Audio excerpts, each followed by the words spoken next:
ماشاءاللہ. الحمد لله نحمده ونستعينه ونستغفره ونؤمن به ونتوكل عليه ونعوذ بالله من شرور أنفسنا ومن سيئات أعمالنا من يهده الله فلا مضل له ومن يضلل فلا هادي له ونشهد أن لا إله إلا الله وحده لا شريك له ونشهد أن سيدنا ومولانا محمدا عبده ورسوله. أما بعد فأعوذ بالله من الشيطان الرجيم. بسم الله الرحمن الرحيم. فيهما فاكهة ونخل ورمان. اللهم صل على محمد وعلى آل محمد كما صليت على إبراهيم وعلى آل إبراهيم إنك حميد مجيد. اللهم بارك على محمد وعلى آل محمد كما باركت على إبراهيم وعلى آل إبراهيم إنك حميد مجيد. ہر ابتدا سے پہلے ہر انتہا کے بعد، ہر ابتدا سے پہلے ہر انتہا کے بعد ذات نبی بلند ہے ذات خدا کے بعد. دنیا میں جس قدر احترام کے قابل ہیں لوگ، دنیا میں جس قدر احترام کے قابل ہیں لوگ، میں سب ہی کو مانتا ہوں مگر مصطفیٰ کے بعد. نہ میں کا ذکر نہ پینے کی بات کرتے ہیں، نہ میں کا ذکر نہ پینے کی بات کرتے ہیں. ہم اہل دل ہیں اور مدینے کی بات کرتے ہیں. نہ میں کا ذکر نہ پینے کی بات کرتے ہیں. ہم اہل دل ہیں اور مدینے کی بات کرتے ہیں. وہ مردہ دل ہیں جو قائل نہیں حیات النبی کے، وہ مردہ دل ہیں جو قائل نہیں حیات النبی کے. ہم زندہ دل ہیں اور جینے کی بات کرتے ہیں. کب یاروں کو تسلیم نہیں کب کوئی ادب انکاری ہے، کب یاروں کو تسلیم نہیں کب کوئی ادب انکاری ہے. اس کوہ طلب میں ہم نے بھی دل نظر کیا جانواری ہے. کب یاروں کو تسلیم نہیں کب کوئی ادب انکاری ہے. اس کوہ طلب میں ہم نے بھی دل نظر کیا جانواری ہے. کچھ اہل ستم کچھ اہل حشم میں خانہ گرانے آئے تھے، کچھ اہل ستم کچھ اہل حشم میں خانہ گرائے آئے تھے. دہلیز کو چوم کے چھوڑ دیا دیکھا کہ یہ پتھر بھاری ہے. زخموں سے بدن گلزار سہی تم اپنی شکستہ تیر گنو، زخموں سے بدن گلزار سہی تم اپنی شکستہ تیر گنو. خود ترکش والے کہہ دیں گے یہ بازی کس نے ہاری ہے. معزز علماء کرام، میرے نہایت واجب الاحترام بزرگوں، مسلک اہل سنت والجماعت سے تعلق رکھنے والے خشوع نوجوان دوستوں اور بھائیوں، میں نے آپ حضرات کی خدمت میں اپنے عنوان کی مناسبت سے اس آیت کریمہ کی تلاوت کی ہے کہ جس آیت کو عموماً کوئی شخص فضائل یا مناقب علماء دیوبند کے عنوان پہ تلاوت نہیں کرتا، لیکن میں نے اس آیت کریمہ کو علماء دیوبند کے فضائل اور مناقب کے حوالے سے تلاوت کیا ہے. اللہ رب العزت مجھے دلائل کے ساتھ اپنی بات سمجھانے کی توفیق عطا فرمائے. میری آج کی گفتگو کا اصل عنوان تو ہے کہ قیام پاکستان کے لیے علماء دیوبند کی خدمات کیا ہیں. بنیادی طور پر اس عنوان پر 3 موضوعات ہیں جن پر مفصل گفتگو کی جا سکتی ہے. میں اختصار سے اپنی بات عرض کروں گا، متن علماء کی خدمت میں پیش کر دیتا ہوں. آپ حضرات اہل علم ہیں، اس پر مزید گفتگو کرتے رہیں اور مطالعہ فرماتے رہیں. نمبر 1 محرکات پاکستان، نمبر 2 قیام پاکستان اور نمبر 3 تعمیر پاکستان. اگر اس سے آگے پڑھیں تو کہیں گے نمبر 4 استحکام پاکستان.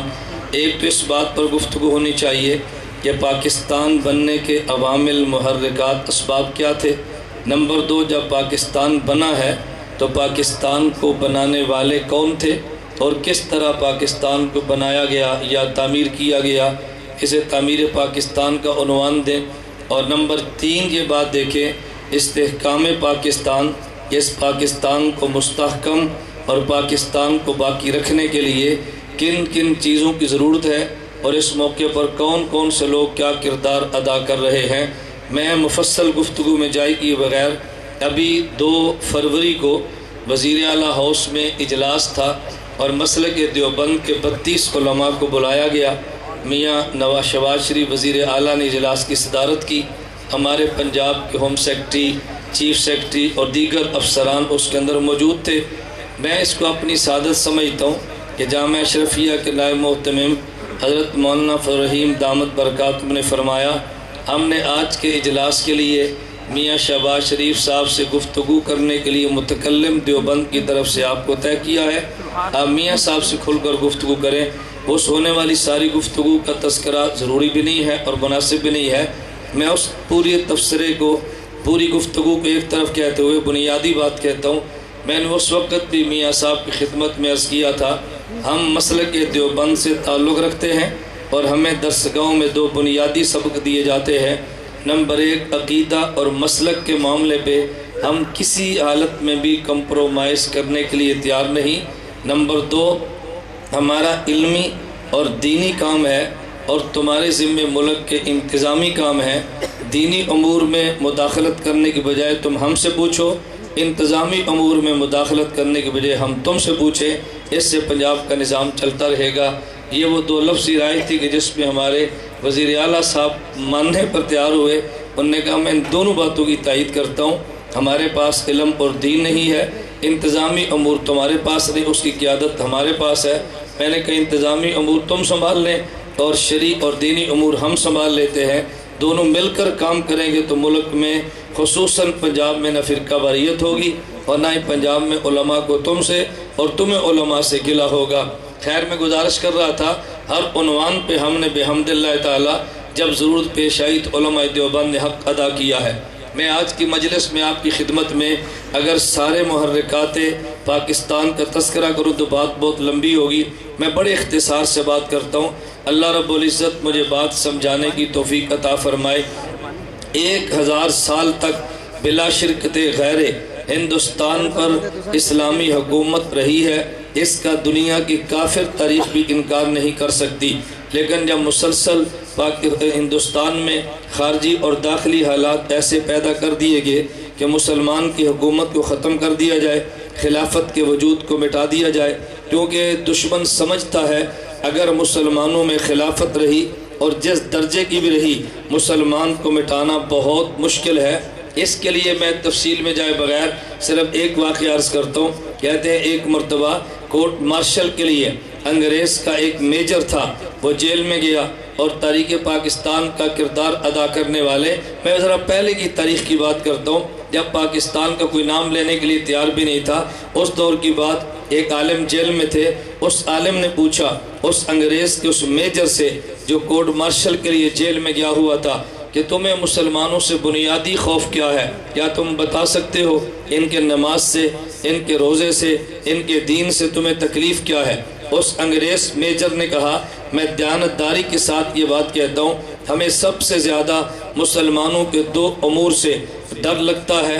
نمبر 1 جیسی کیسی ہو خلافت، نمبر 2 جیسا کیسا ہو جہاد۔ یہ 2 چیزیں اگر ان میں موجود رہی تو دنیا بھر کے مسلمان کو زیر کرنا مشکل ہے، اس لیے ہم نے زد ان کے جہاد پر بھی لگائی ہے اور زد ان کی خلافت پر بھی لگائی ہے، اور تم علماء وہ ہو کہ جو اس خطے میں جہاد کی بات بھی کرتے ہو اور اس خطے میں خلافت کی بات بھی کرتے ہو۔ یہ 2 چیزیں جن سے ہمیں بہت خوف لگتا ہے، تو جو کہ خلافت جب انہیں ختم کی ہے، میں بڑے اختصار سے میں نے گزارش کی بات کر رہا ہوں، پھر ہمارے اکابر اللہ ان کی قبر پہ کروڑوں رحمت نازل فرمائے، ہمارے بر صغیر میں سب سے پہلے تحریک آزادی کے لیے یا اس وقت کے نظام کے مد مقابل جس نے محنت کی ہے اس شخص کا نام امام شاہ ولی اللہ رحمۃ اللہ علیہ ہے۔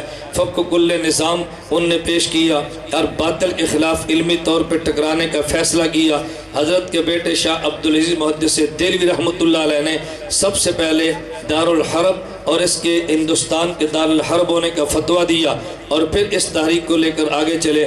جیل آئی، کاٹی ہے، انگوٹھے کاٹے برداشت کیا ہے، جلا وطن دشمن نے کیا برداشت کیا ہے، ہر تحریک کو برداشت کرتے رہے، لیکن اپنے فتوے پر قائم رہتے ہوئے ان نے جس تحریک کی بنیاد ڈالی تھی اس کو لے کر آگے چلنے والے حضرت سید احمد شہید رحمت اللہ علیہ، جو اسی خاندان کے تربیت یافتہ ہیں، سید اسماعیل شہید رحمت اللہ علیہ جو اسی خاندان کے فرزند ارجمند ہیں، یہ دونوں وہاں سے مسلح تحریک کو لے کر اٹھے ہیں، اور ان کے سامنے بہت بڑے حالات وہ تھے۔ انگریز کا مسئلہ تو بات کا ہے، ان کے ذہن میں تھا کہ بلوچستان کے مسلمان کو سب سے زیادہ اس وقت نقصان اس دور کے سکھ سے تھا۔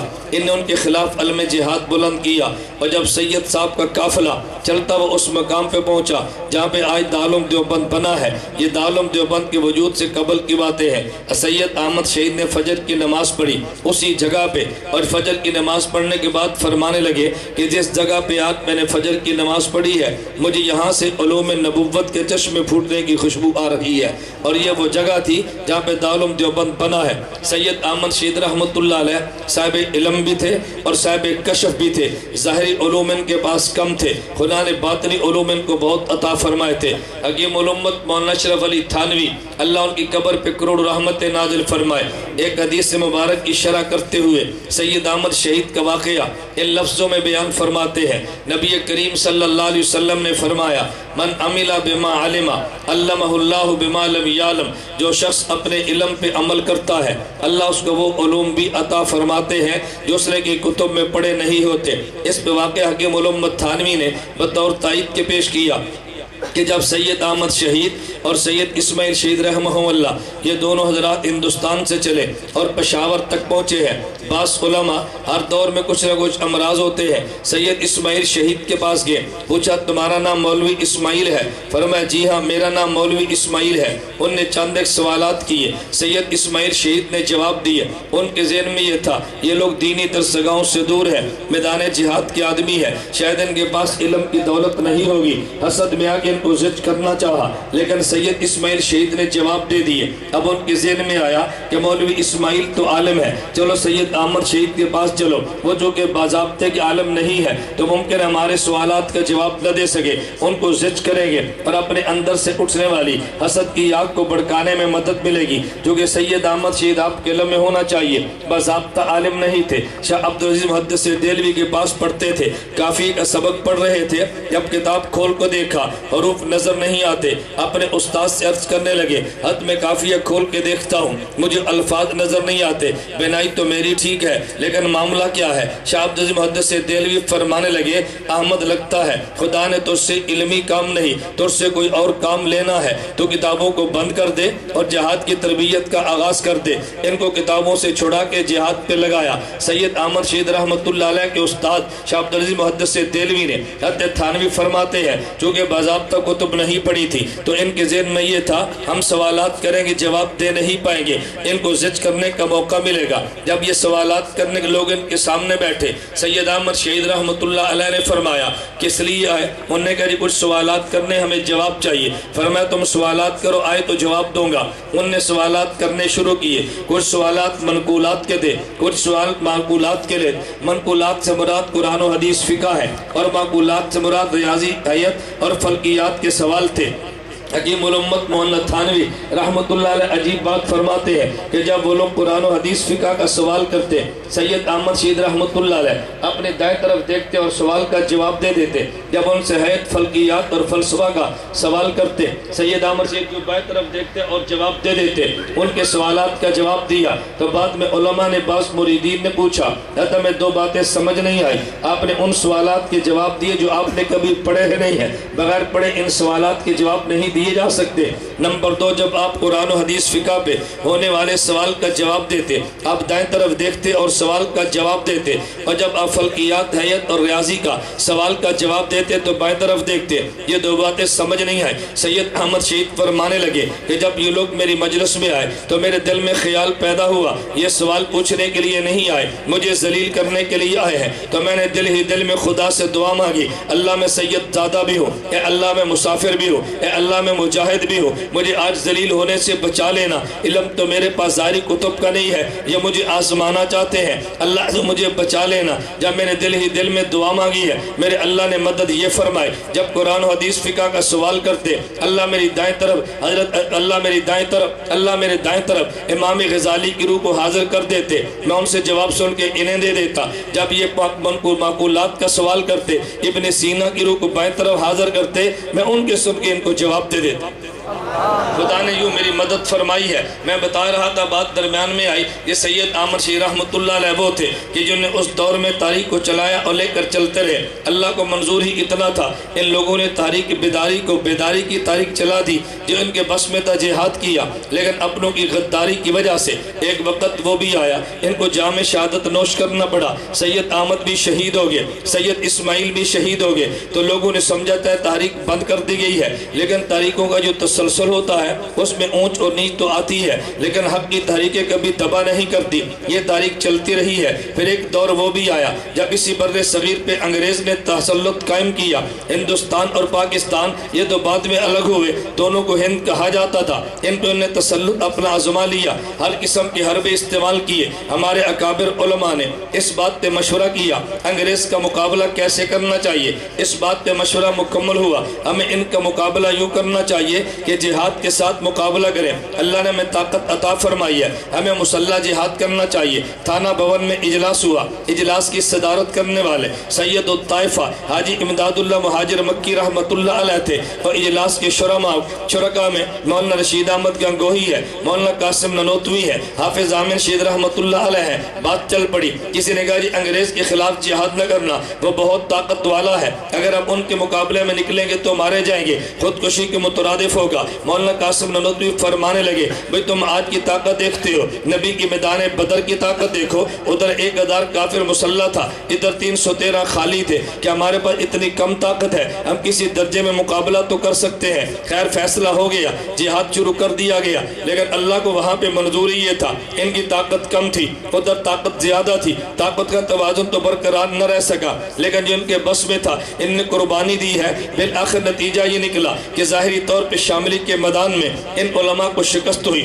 ان میں بہت سارے علماء شہید ہو گئے۔ حاجی امداد اللہ مہاجر مکی رحمۃ اللہ علیہ وہاں سے تو محفوظ منتقل ہو گئے، لیکن ان کے وارنٹ گرفتاری جاری ہو گئے۔ حاجی صاحب یہاں سے چلے اور مکہ مکرمہ ہجرت کر کے تشریف لے گئے۔ حضرت مولانا رشید احمد گنگوہی رحمۃ اللہ علیہ خلاف کیس چلا، ان کو 6 ماہ کے لیے جیل میں ڈال دیا گیا۔ مولانا قاسم ننوتوی رحمۃ اللہ علیہ کے خلاف بھی پرچے کٹے، ان کے باضابطہ گرفتاری کے آرڈر چل گئے ہیں۔ آپ نے واقعہ سنا ہوگا، مولانا قاسم ننوتوی رحمۃ اللہ علیہ 3 دن تک روپوش رہے اور 3 دن کے بعد پھر منظر عام پہ آگے۔ کسی نے پوچھا کیا وارنٹ گرفتاری واپس لے لیے گئے؟ فرمایا واپس تو نہیں ہوئے، اشتہاری تو اب بھی باقی ہو، تو آپ پھر 3 دن روپوش رہ کر باہر کیوں نکلے ہیں؟ فرمایا 3 دن بھی روپوش رہنے کو دل نہیں کرتا تھا، لیکن میں نے جب پیغمبر کی زندگی پڑھی ہے، جب کفر نے ان کے خلاف اعلان کیا تھا، جو نبی کا زندہ علیہ باللہ یا حضور مبارک کا سر لائے گا اس کو 100 اونٹ انعام میں دیا جائے گا۔ حضرت ابوبکر صدیق کے لیے بھی انعام یہ مقرر ہوا۔ میرے نبی جب وہاں سے چلے ہیں تو راستے میں غار میں حضور چھپے تو 3 دن سے زیادہ نبی کے روپوش رہنے کی اس سے زیادہ مدت ملتی نہیں ہے، تو میں نے اتباع سنت میں 3 دن روپوشی اختیار کی ہے، اس سے زیادہ نبوت سے ثابت نہیں تھا، تو میں نے زیادہ روپوش رہنا پسند بھی نہیں کیا۔ اس لیے مولانا قاسم ننوتوی رحمۃ اللہ علیہ پھر میدان میں نکلے ہیں۔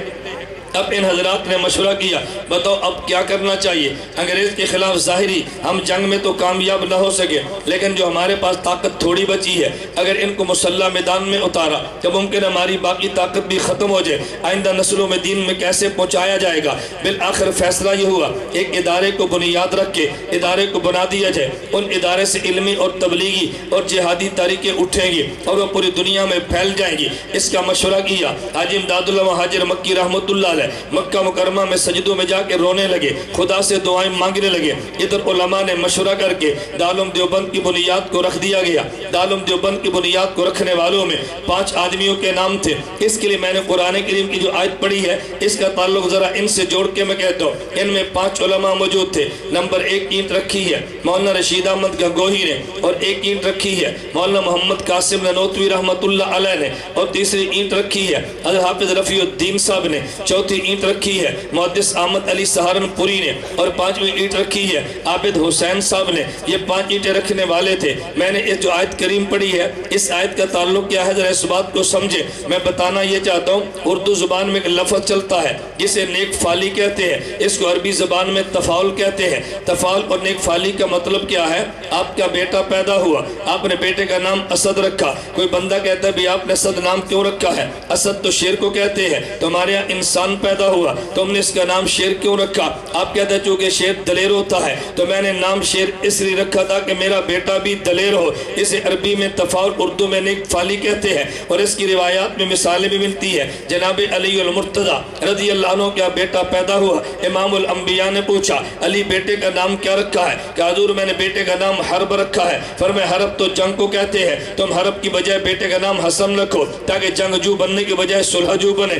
علی حضرت پیغمبر صلی اللہ علیہ وسلم نے تفاعل کے طور پہ نام لکھا تو حضرت حسن رضی اللہ تعالیٰ عنہ پھر امت میں لڑائی کروانے کی بجائے صلح کروانے والے بنے ہیں، اسے تفاعل کہتے ہیں۔ تو میں تفاعل کے طور پہ کہتا ہوں، دیوبند کی بنیاد رکھنے والے 5 آدمی تھے، ان میں پہلے شخص کا نام رشید احمد گنگوہی ہے۔ میں نے ان کے نام میں رشید کو دیکھا، پھر قرآن کریم میں غور کیا قرآن رشید کسے کہتا ہے، تو مجھے واقعہ ملا حضرت لوط علیہ السلام کے اوپر کے پاس قوم تھی، لوط علیہ السلام نے ان کو دعوت دی ہے، لیکن جب لوط علیہ السلام کی قوم اپنے جرائم سے باز نہیں آئی، توجہ رکھنا ایک وقت وہ آیا، میں پورا واقعہ عرض نہیں کرتا، لوط علیہ السلام کی قوم نے زج کیا، حضرت لوط علیہ السلام نے اپنے علاقے کو چھوڑنے کا فیصلہ کر لیا اور چھوٹے کی جملہ فرمانے لگے الیس منکم رجل الرشید، کیا تم میں کوئی رشید موجود نہیں ہے؟ کیا مطلب؟ رشید اسے کہتے ہیں کہ جو فتنوں کے دروازوں کو بند کرتے۔ لوط علیہ السلام فرمانے لگے کیا تم میں کوئی سمجھدار آدمی نہیں ہے جو آج میری بات کو سمجھ لیتا؟ تو قرآن سے پتہ چلتا ہے کہ رشید اسے کہتے ہیں کہ جو فتنوں کے دروازے بند کرے۔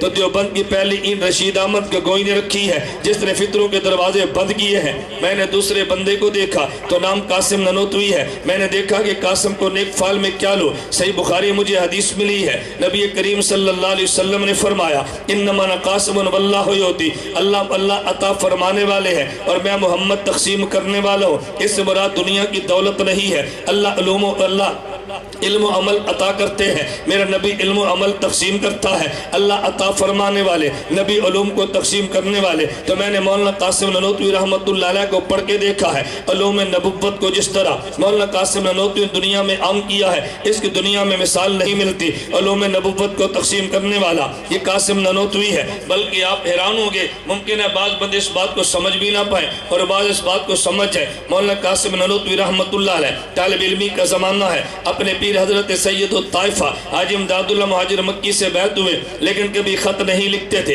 ان کے شیخ پوچھنے لگے کہ بیٹا قاسم تم خط نہیں لکھتے، تم نے مجھ سے بیعت کی ہے، کبھی حالات تو بتایا کرو۔ مولانا قاسم ننوتوی فرمان عرض کرنے لگے میں نے حالات کیا بتانے ہیں کہ جب میں ذکر کرنے لگتا ہوں تو مجھے یوں لگتا ہے کہ جیسے میرے اوپر کسی نے پتھر کی چٹان رکھ دی ہے، بہت بوجھ محسوس کرتا ہوں۔ میں حالت کیا بتاؤں گا؟ دیکھو آپ اور مجھ جیسا کوئی بندہ ہوتا تو وہ سمجھتا ہے مولانا قاسم ننوتوی جب ذکر کرتے ہیں تو اوپر چٹان پتھر کی آجات محسوس ہوتی ہے، اس کا مطلب یہ کہ دل کا پاک نہیں ہے۔ سید الطائفہ حاجی امداد اللہ مہاجر مکی فرمان لگے، فرمایا کہ تمہیں مبارک ہو، یہ حالت تو بڑی مبارک ہے۔ فرمایا کیا مطلب؟ فرمایا پتہ یہ چلتا ہے کہ فیضان نبوت تمہارے قلب پہ آ رہا ہے، اس بات کو سمجھے نہیں ہے۔ فرمایا جب نبی پر وحی آتی تھی تو نبی پہ بوجھ پڑ جاتا تھا، جب حضور پہ وحی آتی، سردیوں کے موسم میں پیغمبر کی پیشانی پہ پسینہ آیا، جب حضور پہ وحی آ جاتی اونٹ پہ سوار ہوتے اونٹ بیٹھ جاتا، پیغمبر پہ وحی آتی حضور کسی کے ران میں سر رکھ کے لیٹے ہوتے تو یوں لگتا جیسے ران ٹوٹنے لگی ہے، تو جب پیغمبر پہ وحی آتی تو بوجھ محسوس ہوتا،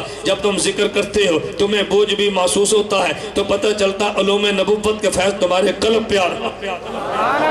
اب یہ تعبیر کون بتا سکتا ہے؟ عام بندے کے بس میں تو نہیں ہے۔ حاجی امداد اللہ مہاجر مکی رحمت اللہ علیہ بہت بڑے آدمی تھے، لیکن لوگوں نے سمجھا نہیں ہے، ان پہ الزامات لگے ان کی عبارات نہ سمجھنے کی وجہ سے۔ اگر عبارات کو سمجھ لیتے کبھی الزام حاجی امداد اللہ مہاجر مکی پہ نہ لگتا۔ حکیم الامت مولانا تھانوی فرماتے ہیں حاجی امداد اللہ مہاجر مکی کے ایک خلیفہ تھے بہت بڑے، ان نے خانہ کعبہ و مکہ مکرمہ حرم کعبہ میں 2 رکعت نماز پڑھی، نماز کے بعد ان نے مراقبہ کیا اور اللہ سے دعا فرمانے لگے اے اللہ میرا دل چاہتا ہے کہ میری جو آپ نے نماز قبول فرمائے اس پر جو مجھے نعمت عطا فرمائیں گے، میرا دل کرتا ہے مجھے وہ نعمت دکھا دیں، مجھے آپ کیا صلہ عطا فرمائیں گے۔ کہتے ہیں اللہ نے ان کو یوں دکھایا حالت کشف میں کہ ان کی خوبصورت خوبصورت عورت ملی جسے حور کہتے ہیں لیکن آنکھوں سے بالکل نبینا ہے. ان کو بڑا تعجب ہوا. حاجی امداد اللہ مہاجر مکی سے کہا آج میں نے 2 رکعت نفل پڑھے ہیں اور پھر میں نے خدا سے دعا مانگی ہے اللہ اس کا جو کچھ اجر ملے گا مجھے دکھا دو. تو مجھے یوں دکھایا گیا کہ جیسے مجھے خوبصورت عورت ملی لیکن آنکھوں سے نبینی ہے. اب حاجی امداد اللہ مہاجر مکی کا علم دیکھنا علم لدنی. حاجی امداد اللہ مہاجر مکی فرمانے لگے کہ تم نے 2 رکعت نماز آنکھیں بند کر کے تو نہیں پڑھی, کہ تم نے 2 رکعت نماز آنکھیں بند کر کے تو نہیں پڑھی. کہا جی میں نے 2 رکعت نماز آنکھیں بند کر کے پڑھی ہے. توجہ رکھنا. فرمایا آنکھیں بند کر کے نماز کیوں پڑھی ہے؟ انہوں نے کہا جی خیالات بہت آتے تھے, وسوسے بہت آتے تھے, تو میں نے مناسب سمجھا آنکھیں بند کروں تاکہ خیالات نہ آئے. دیوبندیت کے پیر کا جواب سننا. حاجی امداد اللہ مہاجر مکی فرمانے لگے کہ بیٹا یہ بات کو سمجھو, وہ نماز جو خیالات والی ہو لیکن سنت کے مطابق ہو ان نماز سے بہتر ہے کہ جو خیالات والی نہ ہو مگر خلاف سنت ہو. وہ نماز جو وساوس والی ہو اور سنت کے مطابق ہو اس نماز سے بہتر ہے کہ جس میں وسوسے نہ ہو مگر خلاف سنت ہو. اس لیے فرمایا میں تو اس بات کو نہیں سمجھتا, میں دیوبندیت کی ترجمانی کرتے خدا کی قسم اٹھا کے یہ بات کہتا ہوں دیوبندیت کا نظریہ ہے کہ بیت الخلاء میں سنت کے مطابق جانا بیت اللہ میں خلاف سنت جانے سے اعلیٰ ہے. بیت الخلاء سنت کے مطابق جانا بیت اللہ خلاف سنت جانے سے اعلیٰ ہے. اگر آپ بیت الخلاء سنت کے مطابق جاؤ تو اجر ملے گا اور بیت اللہ میں خلاف سنت جاؤ تو پھر گناہ ملے گا. تو یا سنت زندہ کرنے پہ اجر ملا و سنت کو توڑنے پہ گناہ ملا ہے. تم نے دیوبند کو کبھی سنا نہیں ہے تو بندے کو گلہ اور شکوہ ہو جانا فطری بات ہے. اس لیے میں کبھی ایک جملہ کہا کرتا ہوں کہ تم نے دیوبند کو سنا ہے, تم نے دیوبند کے بارے میں نہیں سنا. جب بندہ کسی کو سنتا ہے تو ذہن اور ہوتا ہے اور جب کسی کے بارے میں سنتا ہے تو ذہن اور ہوتا ہے. خیر حاجی امداد اللہ مہاجر مکی رحمت اللہ علیہ کے ان تربیت شدہ لوگوں میں سے میں تذکرہ کر رہا تھا. تیسرا بندہ جس نے دارالعلوم دیوبند میں اینٹ رکھی ہے اس کا نام احمد علی سہارنپوری ہے. میں نے احمد کو قرآن میں دیکھا, علی کو حدیث میں دیکھا, تو میں نے تفاعلاً یہ بات کہہ دی ہے. حضرت عیسیٰ علیہ السلام نے بشارت دی, فرمایا میرے بعد جو نبی آنے والا ہے اس نبی کا نام احمد ہوگا. کیا معنی احمد بشارت دینے والے کو کہتے ہیں. اس نے علوم نبوت کی بشارت دی ہے. آج صحیح بخاری جو تیرے ملک میں ملتی ہے اس پہ حاشیہ محدث احمد علی سہارنپوری کا ہے, اس پہ حاشیہ حضرت محدث احمد علی سہارنپوری کا ہے. اٹھا کے دیکھ لے نہ ان کے نام میں علی دیکھا ہے. میں نے علی کے بارے میں حدیث میں پڑھا تو نبی پاک صلی اللہ علیہ وسلم فرماتے ہیں الکامل ابن عدی میں حدیث موجود ہے, فرمایا انا مدینۃ العلم والی بابھا, مجھے شہر علم کہتے ہیں, علی کو شہر علم کا دروازہ کہتے ہیں. تو پتہ یہ چلا میرا نبی مدینہ میں اہل علم ہے, اہل علم کا شہر ہے, لیکن یہ دارالعلوم دیوبند اس اہل علم کا دروازہ ثابت ہوا ہے. دارالعلوم دیوبند سے علوم وہ آئے ہیں جو دنیا میں بالکل پھیل گئے ہیں, اس کا کوئی بندہ انکار کر نہیں سکتا. دیوبند سے پڑھ کے دیوبند کو گالیاں دینا میں اس کی بات تو نہیں کرتا, لیکن دیوبند کے علمی قد کاٹ کا کون انکار کرنے والا ہے. میں کہتا ہوں نمبر 4 اس میں لگانے اس پہ اینٹ رکھنے والے کا نام رفیع الدین ہے. رفیع کے بارے میں نے قرآن کریم میں دیکھا, قرآن کہتا ہے یرفع اللہ الذین آمنوا منکم, کہ جن کو خدا علم اور ایمان دیتا ہے اللہ کے درجات کو بھی بلند کرتا ہے.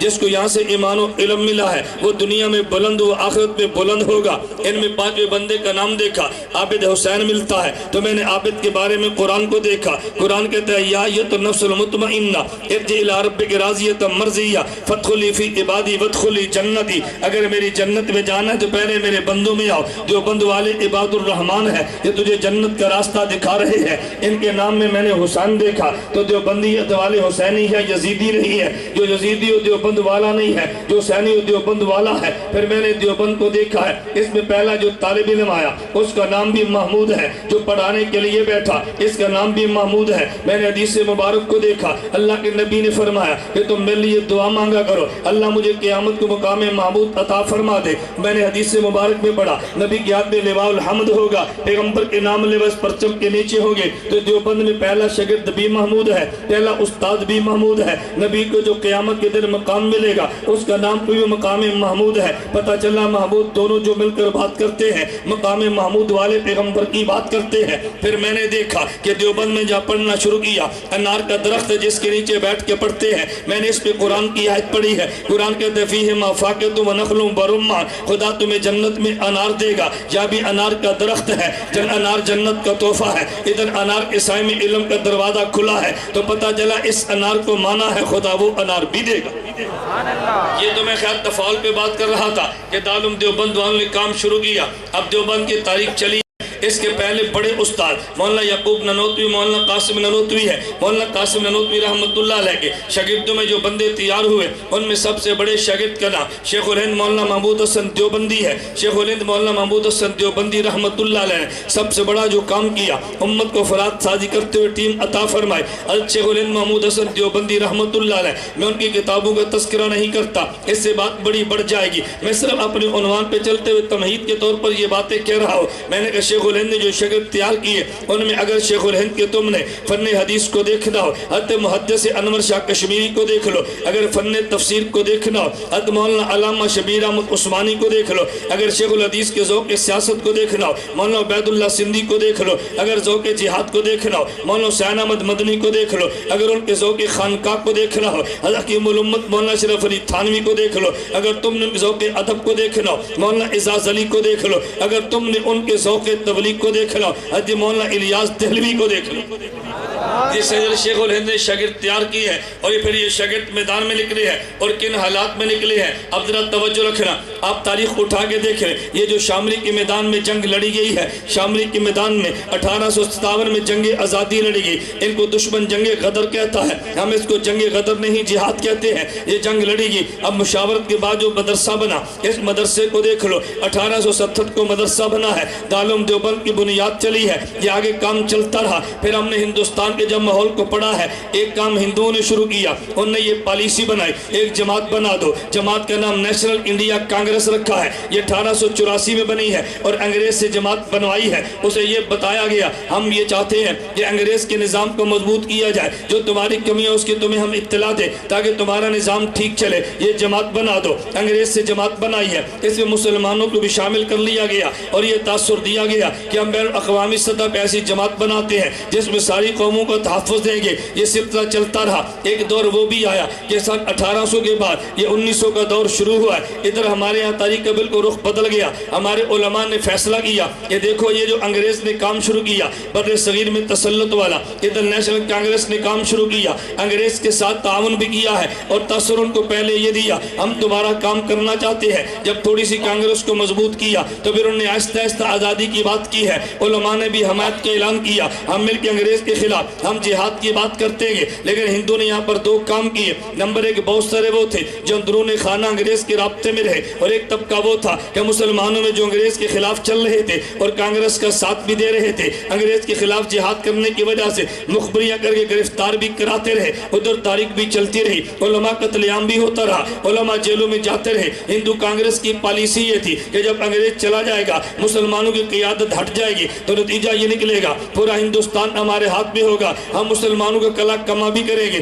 مسلمانوں پر ظلم کرنے کے لیے جو پالیسیاں ان نے بنائی ہیں، میں ان کو ترک کرتے ہوئے بات آگے چلاتا ہوں۔ ادھر ہمارے علماء کے ذہن میں ایک بالکل نیا مسئلہ پیش آ گیا، ان میں سر فہرست نام حکیم الامت مولانا اشرف علی تھانوی کا ہے رحمت اللہ علیہ۔ مولانا اشرف علی تھانوی رحمت اللہ علیہ سوچنے لگے ادھر کانگریس بنی ہے، قائد اعظم محمد علی جنابی کانگریس میں تھے، لیکن جب انہوں نے محسوس کیا کہ یہ کانگریس مسلمانوں کے لیے مفید نہیں ہے، محمد علی جناح نے بھی کانگریس سے علیحدہ کی ہے۔ جب یہ علیحدہ ہو گئے، تاریخ چلانے لگے، حکیم الامت مولانا اشرف علی تھانوی نے چند اکابر کو جمع کیا، جن میں سر فہرست مولانا شبیر علی اور حضرت شبیر علی تھانوی، مولانا شبیر احمد عثمانی، مولانا ظفر احمد عثمانی ہے۔ فرمایا بھی مجھے یوں لگتا ہے اب دو دڑوں میں مسلمان بٹ جائیں گے، ایک دڑا وہ ہوگا جو کانگریس کا ساتھ دے گا اور ایک بہت بڑا دڑا ہوگا جو الگ مملکت کے قیام کی بات کرے گا۔ لیکن مجھے لگتا یوں ہے کہ انشاءاللہ الگ ملک تو بننا ہے۔ حضرت حکیم الامت مولانا اشرف علی تھانوی فرمانے لگے اب میرا دل یہ چاہتا ہے میں تمہیں ایک رائے دیتا ہوں، ہمیں نمبر 1 تو ایسے الگ ملک کی بات کرنی چاہیے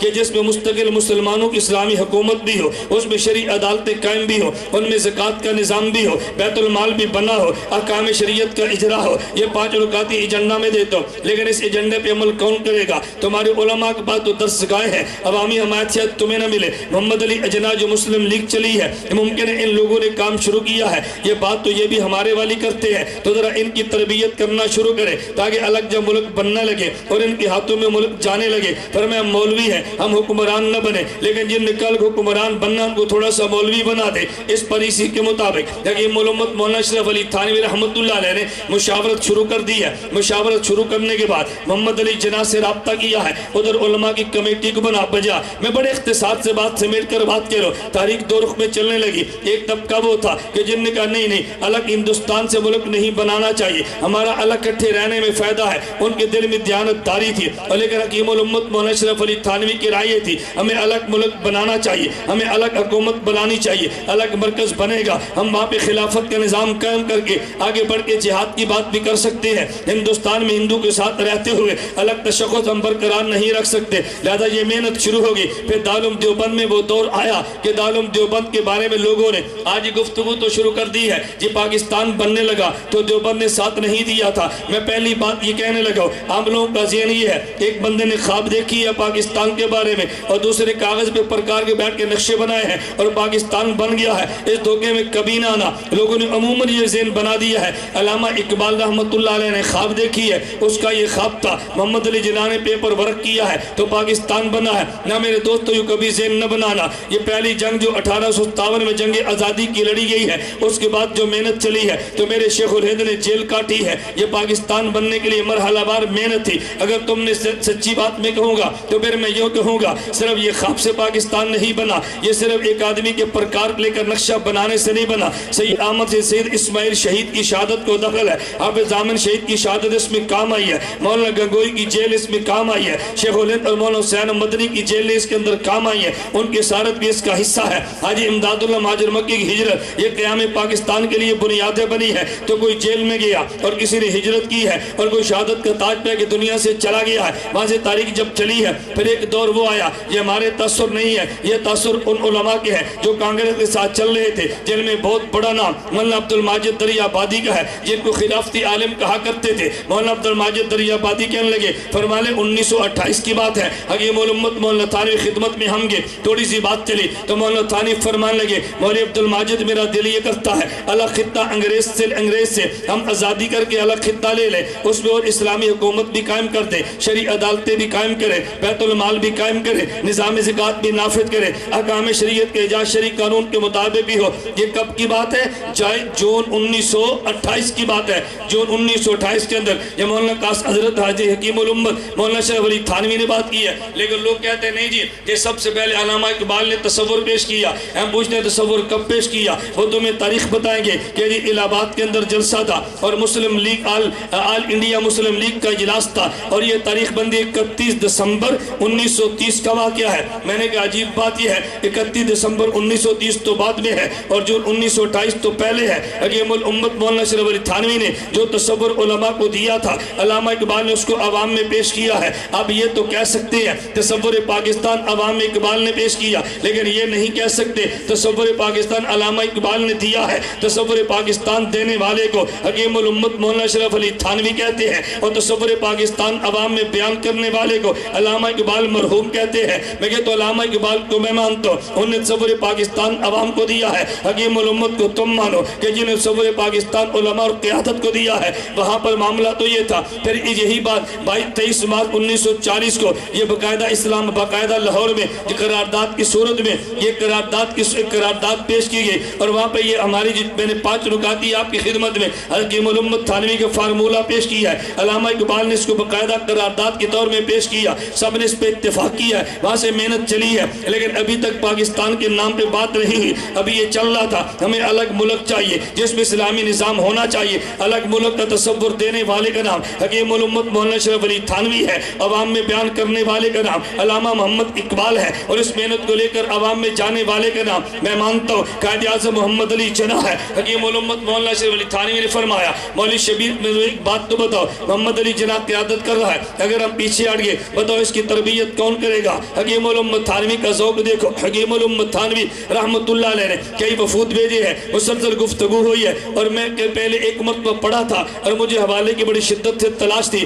یہ حوالہ مجھے ملے گا کہاں سے, بلکہ ہمارا ایک مرتبہ لاہور اجتماع تھا اور سنی اجتماع کے نام پہ جامعۃ المنظور میں اجتماع تھا. مولانا جانوی صاحب کا بیان بھی اس وقت موجود تھا, مولانا بیٹھے ہوئے تھے, تو میں نے کہا مولانا نے سر پہ جو جناب کیپ پہنی ہے اس کی دلیل کہاں سے ملے گی؟ میں نے کہا شاید تمہیں نہ ملے لیکن تمہاری وکالت کرتے دلیل میں دے دوں گا. علماء تعجب کرنے بھی دلیل کیا ہے؟ میں نے کہا جو محمد علی جناح انگلستان سے آیا یہ بالکل سر سے ننگا رہا کرتا, یہ 3 پیس میں یہ 3 پیس سوٹ میں چلتا تھا. حکیم الامت تھانوی کی محنت کی برکت ہے, اس نے شلوار قمیص پہنی ہے, اوپر اس نے شیروانی پہنی ہے اور سر پہ اس نے جناب کیا پہنی ہے.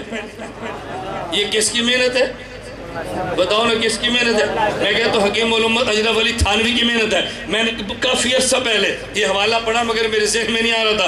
اب میں تذبذب کا شکار تھا, میں نے قیام پاکستان کے حوالے سے پرسوں سے جتنی کتابیں میرے پاس تھی میں سب نکال کے پڑھتا رہا. کبھی مجھے ساتھی تعجب سے پوچھتے ہیں کہ مولانا تم مطالعہ کہاں کرتے ہو, تم نیند کہاں پوری کرتے ہو؟ میں نے کہا گاڑی میں سوتے ہیں, گاڑی میں مطالعہ. اب بھی اگلے جلسے کتاب میری گاڑی میں پڑھی ہوگی, سوتے بھی رہیں گے پڑھتے بھی رہیں گے, سوتے بھی رہیں گے پڑھتے بھی رہیں گے. اب مجھے ایک دوست فرما رہے تھے آج بڑے آپ شاش پشاش نظر آ رہے ہیں. میں نے کہا رات 2:30 بجے سویا ہوں, صبح 6 بجے اٹھوں, اس وقت سے لے کر ابھی تک جاگ رہا ہوں. رستے میں 1.5 گھنٹہ سو کر جو کہ تازہ دم ہو تو میں نے تازہ دم کو دے کر دیکھا حشاش بجاج ہے, تازہ جو وضو کیا ہے. تو میں نے کہا آپ کے ذہن میں بالکل حشاش بجاج ہے. مجھے ایک ساتھی تعجب سے کہنے لگا کہ مولانا آئندہ آپ کا سفر کیا ہے؟ میں نے کہا سفر بتاؤں گا تمہیں یقین نہیں آنا. کہتے پھر بھی فرمائیں تو صحیح. میں نے کہا میں سفر بتاؤں گا, آپ نے ماننا نہیں ہے, آپ نے کہنا مبالغہ آرائی سے کام لیتا ہے. میں ویسے ایک بات عرض کرتا ہوں. کہتے ہیں جی پھر بھی. میں نے کہا بھی یہاں سے بیان کریں گے, اگلا گجرانوالہ بیان کریں گے, وہ سو جائیں گے. جمعہ میں نے لالیاں پڑھانا ہے, 3 بجے چریوٹ بیان کرنا ہے, مغرب کے بعد فیصلہ آباد کرنا ہے, رات 12 بجے سرگودا کرنا ہے, 24 کو پھالیا ہوگا, 25 کو جنگ ہوگا, 26 کو دن لیا, رات مظفر گڑھ ہوگا, 27 کو دن ملتان, رات کو ٹوبہ ہوگا, 28 کو دن فیصلہ آباد, رات کو ملتان ہوگا, 29 زور کے بعد خانپور, رات کو کراچی ہوگا, 31 کو دبئی ہوگا اور 1 میں لاہور ایئرپورٹ پہ ہوگا. کہتے ہیں اتنا سفر. میں نے کہا ابھی شروع ہے, ابھی ختم تھوڑا ہوا ہے. 1 کو میں نے بیان زور کے بعد سرگودا کرنا ہے, رات میاں والی ہوں, پھر 2 کو سرگودا, 3 کو سرگودا, 4 کو سرگودا. میں نے کہا کہ 5 کو پھر جلسہ ہے. ساتھی تعجب سے کہنے لگے ایک بات میں آپ کو لکھوں گا, تم سب نے ہنسنا ہے, یہ نے کون سی بات شروع کر دی ہے. میں نے کہا 25 کو میرا زور کو نکاح ہے, مغرب کو جلسہ ہے, شاہ کو پھر جلسہ ہے. کہتا ہے تمہارا؟ میں نے کہا جس دن میرا نکاح اس دن بھی میرے 2 جلسے ہیں, صبح ولیمہ میرے پھر 2 جلسے ہیں. کہتے ہیں 7 کو. میں نے کہا 7 کو میرا بیرون ملک کا سفر ہے. کہتے ہیں حد ہو گئی. میں نے کہا ہم سید حسین احمد مدنی والے ہیں. ہم کون ہے؟ سید احمد حسین مدنی والے. میں کبھی مذاق میں ایسی باتیں کرتا ہوں, قوم کی عادت ہے کہ مانتی نہیں, جب بندہ مر جائے نا پھر آپ نے تذکرہ کرنا ہے. میں اس پہ خدا کا بے حد شکر ادا کرتا ہوں. اللہ کا میں کتنا شکر ادا کروں. سلسلہ تھانویہ میں اللہ نے مجھے خلافت عطا فرمائی ہے, سلسلہ مدنیہ میں خدا نے مجھے خلافت عطا فرمائی ہے. میں کہتا ہوں ہمارا نظم حکیم الامت تھانوی والا ہے اور ہماری تحریک حضرت سید احمد حسین احمد مدنی والی ہے. میں نے آپ صاحب سے عرض کیا تھا کسی وجہ سے تاخیر ہوگی, میرا قصور نہیں ہے. میں نے کہا جی آپ نے فرمایا 7:30, دیکھ لیں ٹھیک 7:30 بجے میں آپ کے بعد موجود ہوں. جو وقت دیا میں نے 1 سیکنڈ بھی اس میں تاخیر نہیں کی. یا کچھ نظم میں تاخیر ہو گئی, اس کی بات انہوں نے کر لی ہے. پورے ملک میں بحمد اللہ تعالی ہمارے ایک میزبان کو تم بتا نہیں سکتے کہ وہ ایک میزبان کا نام جو یہ کہہ دے کہ مولانا نے وقت دیا تو پھر نہیں آئے. جھوٹے پروپیگنڈے کا میرے پاس کوئی جواب نہیں ہے. یا یہ کہہ دے وقت دیا اور دیر سے آئے, ایسا نہ ہوا. اللہ کو منظور ہو تو انشاءاللہ ایسا بھی نہیں ہوگا. اللہ میں سے تو عافیت کے ساتھ رکھیے انشاءاللہ. میں خیر گزارش کر رہا تھا, اللہ میں بات سمجھنے کی توفیق عطا فرمائے, اللہ میں نبض کو سمجھے. ہمارے علماء دیوبند نے کس حد تک کام کیا ہے. حکیم الامت مولانا اشرف علی تھانوی کی بات میں کہہ رہا تھا, فرمایا تھانوی نے اس کے لباس کو بدل دیا, ذوق کو بدل دیا. مولانا شبیر علی کو بھیجا کہ جاؤ ان سے گفتگو کر کے آؤ. گفتگو ہونے لگی, توجہ رکھنا. انہوں نے کہا میں سوچتا ہوں کہ محمد علی جناح نماز نہیں پڑھتے, ان کو نماز پہ قائل کیسے کرو. ذرا دیوبند کا مزاج دیکھنا کیسے حکمت عملی سے بات کرتے ہیں. فرمان لگے میرے ذہن میں تھا محمد علی نماز نہیں پڑھتا, ان کو نمازی کیسے بنائیں. میٹنگ چل رہی تھی, کہتے گفتگو کے دوران میں نے کہا کہ ہمیں محمد علی جناح صاحب سے جناب ایک بات تو بتائیں. فرمایا بڑے شوق سے پوچھے. انہوں نے کہا تم یہ بتاؤ یہ جو تمہارا 2-2 4-4 لاکھ کا جلسہ ہوتا ہے، اس میں تم نعرے کیوں لگاتے ہو؟ نعرہ تکبیر اللہ اکبر کہتے ہیں، قائد اعظم محمد علی جناح فرمانے لگے یہ نعرہ اس لیے لگاتے ہیں کہ جب نعرہ تکبیر اللہ اکبر کہتے ہیں تو کافر پہ روب پڑتا ہے۔ مولانا فرمانے لگے بات تو تمہاری ٹھیک ہے، اگر تمہارا نعرے سے مقصود کافر پہ روب ڈالنا ہے تو میں تمہیں اس سے بڑی بات کہتا ہوں کہ جس سے زیادہ روب پڑے گا۔ فرمایا وہ کون سا؟ کہتے ہیں جب جلسہ شروع ہو اور نماز کا وقت ہو جائے تو تم لوگوں سے کہو نماز پڑھو،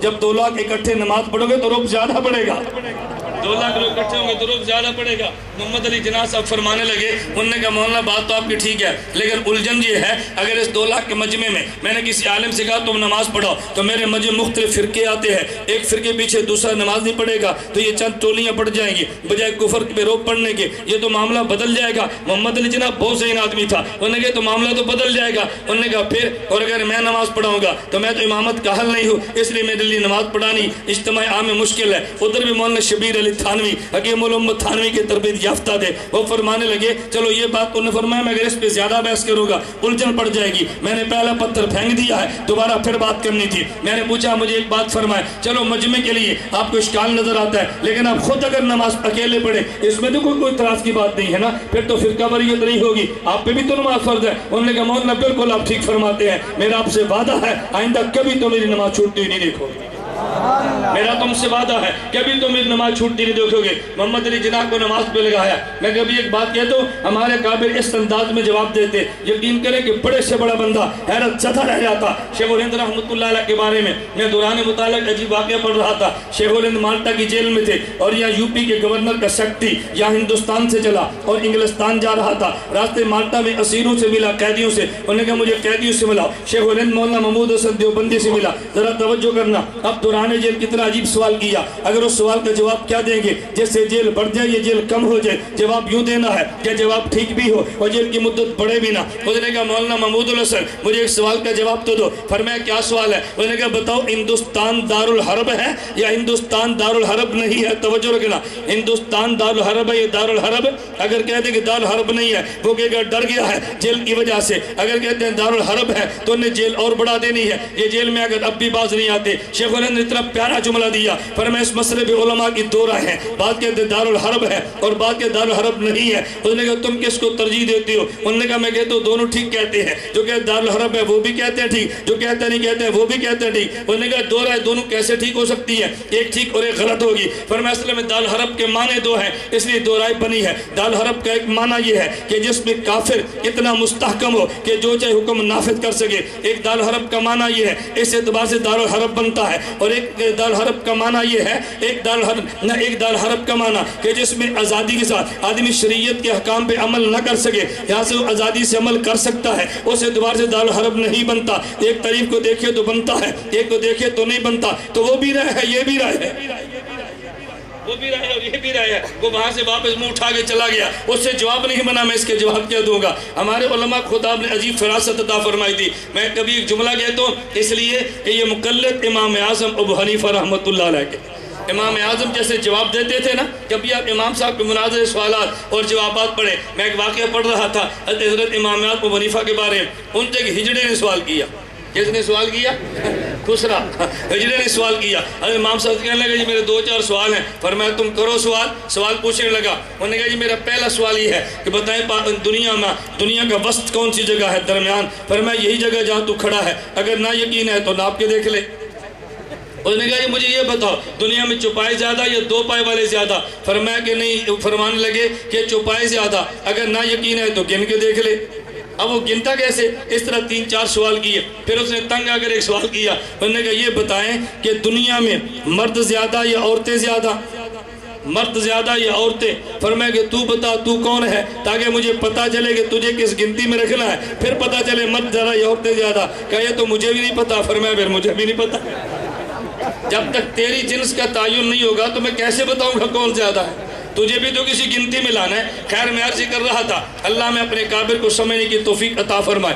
میں توجہ رکھنا, میں بات یہ کہہ رہا تھا کہ تصور پاکستان کس نے دیا؟ حکیم الامت مولانا تھانوی نے. عوام میں بیان کس نے کیا؟ علامہ اقبال نے. اور اس کو دنیا سے منوایا کس نے؟ محمد علی جناح نے. تو یہ نہ کہ اس میں علماء دیوبند کا دخل نہیں تھا. جب یہ پاکستان بننے لگا ان میں بہت بڑا مسئلہ ایک خیبر پختونخوا صوبہ سرحد کا تھا, اور بنگلہ دیش میں بہت بڑا مسئلہ صوبہ سلہٹ کا تھا. یہ لوگ مسلمان اکثریت ہونے کے باوجود پاکستان کے ساتھ ملنے کے لیے تیار نہیں تھے. محمد علی جناح نے حکیم الامت مولانا تھانوی سے رابطہ کیا. مولانا حکیم الامت تھانوی نے علامہ شبیر احمد عثمانی کو, علامہ ظفر احمد عثمانی کو ان سے فرمایا کہ محنت تم نے کرنی ہے. علامہ ظفر احمد عثمانی بھی اٹھے, علامہ شبیر احمد عثمانی بھی اٹھے. ادھر خیبر پختونخوا میں محنت کی ہے, ادھر سلہٹ میں محنت کی ہے. یہ دونوں پاکستان کے ساتھ ملے ہیں. تو پھر میں دعوے کے ساتھ کہہ دو آج خیبر پختونخوا پاکستان کا حصہ بنا, یہ محنت حکیم الامت مولانا اشرف علی تھانوی کی ہے. آج جو سلہٹ پاکستان کا حصہ بنا یہ حکیم الامت مولانا اشرف علی تھانوی کی محنت ہے. اس بات کو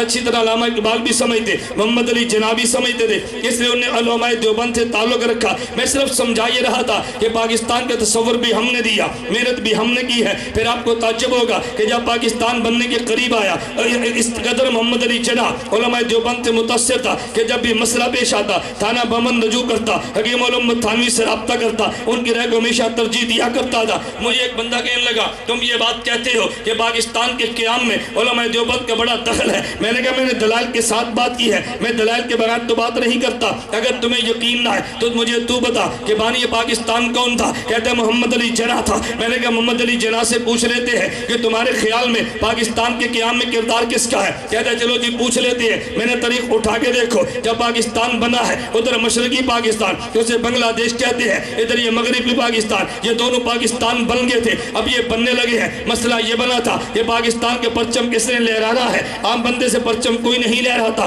دشمن کو کبھی پرچم دیا کوئی نہیں کرتا. علامہ محمد علی جناح کہنے لگے حکیم الامت تھانوی کو یہ دونوں پرچم تمہارے ذمہ ہے, اپنے علماء کا انتخاب کرو. پھر جب انتخاب طے ہوا ادھر بنگلہ دیش میں مشرقی پاکستان میں پاکستان کے پرچم لہرانے کے لیے جس شخص کا انتخاب ہوا اسے مولانا ظفر احمد عثمانی کہتے ہیں جو محدث دارالعلوم دیوبند ہے. اور جب ادھر انتخاب ہوا علامہ شبیر احمد عثمانی کا, ان نے پاکستان کا پرچم یہاں پہ لہرایا, انہیں دارالعلوم دیوبند کے صدر محتمم کہتے ہیں. اگر ان کو اعتماد نہیں تھا تو مجھے بتائیں کہ حوالے پرچم کیوں کیا ہے؟ پھر محمد علی جناح جب بیمار ہوئے ان نے سمجھا شاید اس علالت میں زندہ نہ رہ سکوں, اب دنیا سے چلا جاؤں گا. انہوں نے کہا میرا جنازہ وہ پڑھا ہے جسے علامہ شبیر احمد عثمانی کہتے ہیں.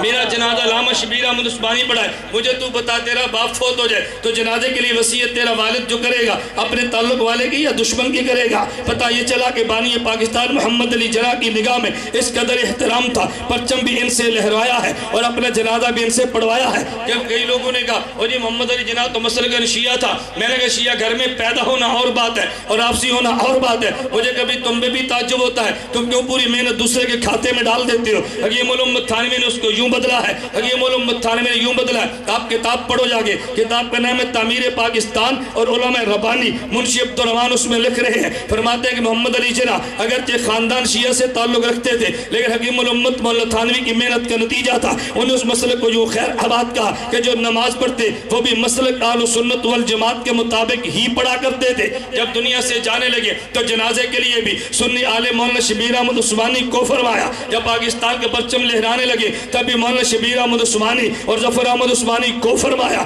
میں نے کہا صرف سنی نہیں, سنیوں میں بھی حنفی نہیں, حنفیوں میں بھی دیوبندی.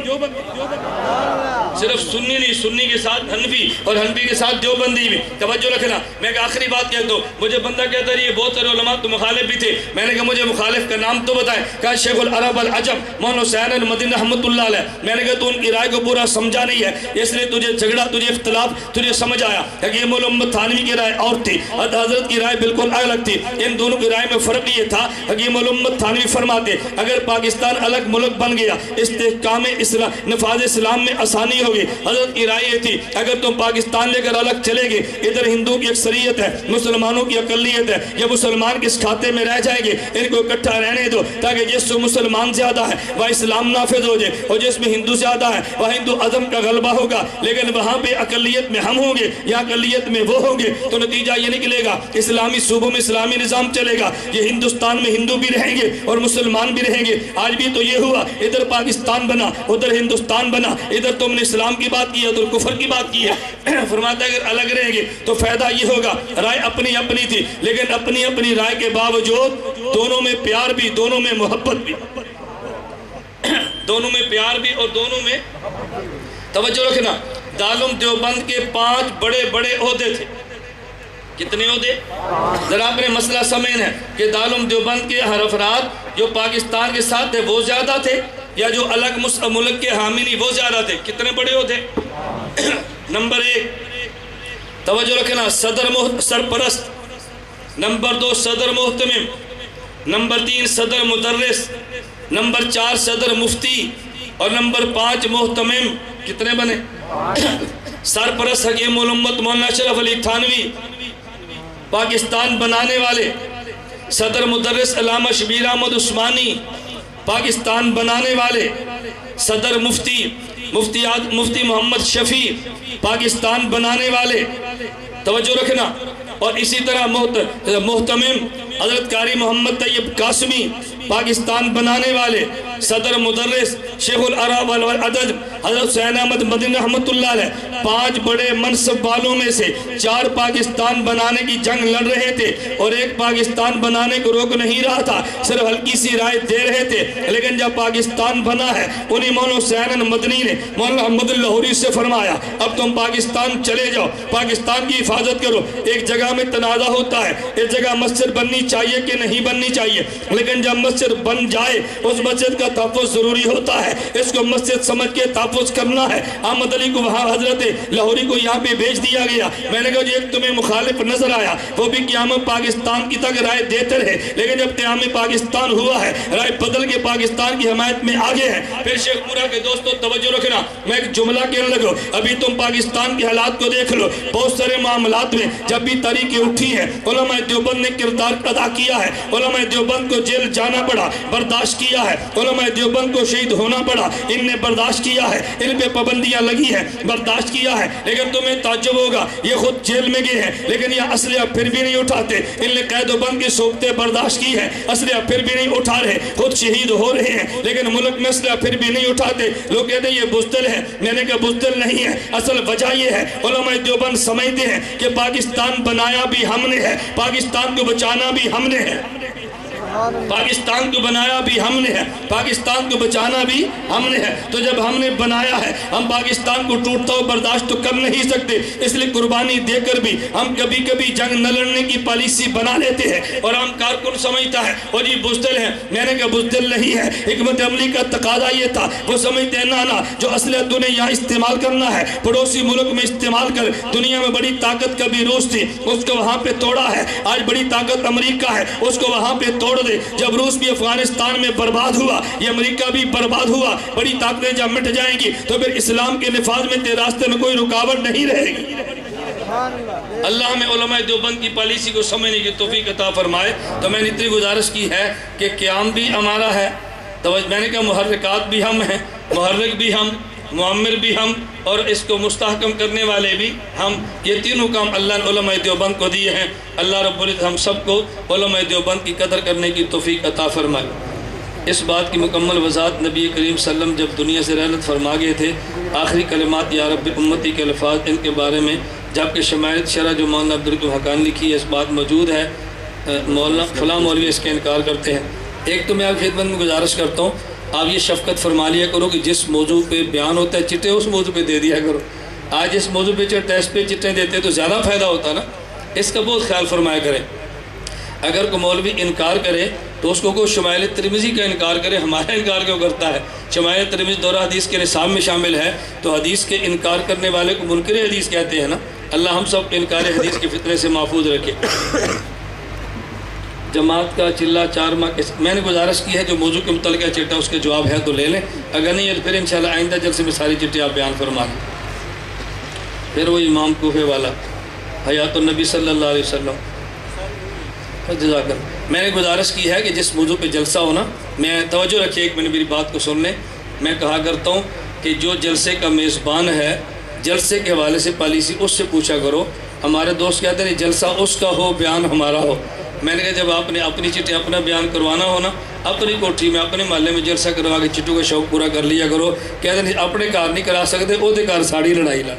میں نے کہا بھی ایسا نہیں ہوگا جیسے مجھے آج فرمایا تھا، میں نے اس موضوع کو بیان کیا ہے، باقی اللہ توفیق عطا فرمائے گا تو پھر صحیح۔